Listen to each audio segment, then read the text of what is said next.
மகாபிரிவா சரணம். எப்பவுமே நம்மளுடைய வாழ்க்கையில் ஒரு விஷயத்தை நம்ம எப்பவுமே ஞாபகம் வச்சுக்கணும். எதையெல்லாம் நெகட்டிவ், இது நமக்கு நடக்காது அப்படின்னு நம்ம நினைக்கிறோமோ, அதை நடத்த முடியும் அப்படிங்கிற ஒரு நம்பிக்கை நமக்கு இருக்கணும். அதாவது நல்ல விஷயங்களே, இது கண்டிப்பாக நடக்கவே நடக்காது, இது சாத்தியமில்லை அப்படிங்கிற ஒரு விஷயம் எதுவுமே நம்முடைய வாழ்க்கையில் கிடையாது. ஏன் அப்படின்னா, அனைத்துமே அனைவருக்கும் சாத்தியம்தான். அது அனைவருக்கும் நன்மை தரும் வகையில் இருந்தால் கண்டிப்பாக அது அனைவருக்கும் சாத்தியம்தான். ஏன் ஒரு சிலருக்கு மட்டும் அது சாத்தியம் இல்லாமல் போகிறது அப்படின்னா, அவங்களோட மனசுல எப்பொழுதுமே நம்ம சொல்றோம் இல்லையா, எதிர்மறை எண்ணங்கள் அப்படின்னு சொல்லிட்டு, அந்த எதிர்மறை எண்ணங்கள் தான் இருக்கு. ஒரு செயலை செய்ய தொடங்கும் பொழுதே, நான் செய்கிறேன், இது வெற்றி பெறுமான்னு தெரியல, ஏதோ என்னால் முடிஞ்ச அளவுக்கு நான் முயற்சி பண்றேன் அப்படிங்கிற ஒரு எண்ணத்தோடு தான் நம்ம தொடங்குறோம். ஆனா இதை எப்படி நம்ம தொடங்கணும்?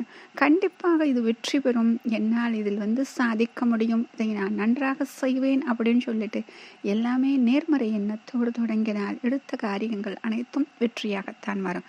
இதை அழகா சொல்லுவாங்க. ஏன்னா சில வார்த்தைகளை ஆங்கில வார்த்தைகளை சொல்லும் பொழுதே இது எல்லாமே நெகட்டிவான வார்த்தைகள் அப்படின்னு நம்ம நினைச்சிருப்போம். இல்லை, நல்ல மதிப்பெண் வாங்கிட்டு இருக்கவங்களுக்கு நம்ம பாஸ் பண்ணிட்டாருன்னு சொல்கிறோம்.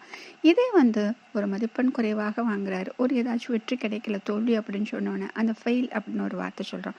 ஆனால் அந்த ஃபெயிலுங்கிற வார்த்தை நம்ம நெகட்டிவாக நினைக்கிறோம். அதை கூட பாசிட்டிவாக மாற்றலாம். எப்படின்னா, ஃபர்ஸ்ட் அட்டெம்ப்ட் இன் லேர்னிங், அதாவது கற்றுக்கொள்வதற்கான முதல் வாய்ப்பு. அப்போ எப்பொழுதுமே தோல்விகள் என்னங்க பண்ணுது, நமக்கு கற்றுக்கொள்வதற்கான முதல் வாய்ப்பாக அமைகிறது. அடுத்தது எண்ட் அப்படிங்கிறது, எஃபர்ட் நெவர் டைஸ், அதாவது முயற்சி ஒருபோதும் தோற்பது கிடையாது. ஆக முயற்சிக்க தவறக்கூடாது அப்படிங்கிறது. அடுத்தது நோ அப்படிங்கிற ஒரு வார்த்தை. அதுக்கு என்ன அர்த்தம் அப்படின்னா, நெக்ஸ்ட் ஆப்பர்ச்சுனிட்டி அப்படிங்கிறது அர்த்தம். அடுத்தது அடுத்த வாய்ப்பு இருக்குது அப்படிங்கிறது அர்த்தம். ஆக ஒவ்வொரு விஷயத்திற்கும் ஒரு பொருள் உண்டு. அந்த பொருளை நாம் தெரிந்து கொண்டால் நம்முடைய வாழ்க்கையில் நாம் வெற்றி பெற முடியும். நேர்மறை எண்ணங்களை வளர்ப்போம், வெற்றியை சாதிப்போம். மகாபிரியவா சரணம்.